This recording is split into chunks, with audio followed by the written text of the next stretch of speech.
Hello বন্ধুরা, চলে এসেছি নতুন একটা ভিডিও নিয়ে। তো এখন নানা রকম সবজি কেটে নিচ্ছি। দেখতেই পাচ্ছ ক্যাপসিকামটা কাটছি।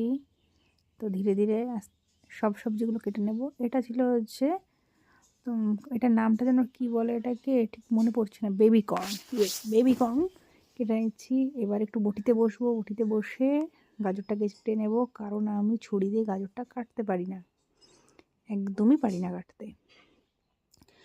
এবার এই বেবিকর্নটা কেটে আমি গাজরটা কাটবো। তার আগে দুটো তিনটে ক্যাপসিকাম এক্সট্রা ছিল, তা দেখলাম এটাও দিয়ে দিই। এই যে দেখছো কি সুন্দর বটি নিয়ে বসে পড়েছে। আর এই বটিটা দেখতেই পাচ্ছ কত সুন্দর, মানে কারোর গলায় কোপ দিলে এক কোপে তার গলাটা নেমে যাবে, কোনো সন্দেহ নেই এতে। আর আমি গাজর বলে কোনো জিনিস না, এই যে ছুরি দিয়ে কোনো সবজি সেরকমভাবে কাটতে পারি না। নর্মাল যেগুলো একদম নরম সবজিগুলো সেগুলো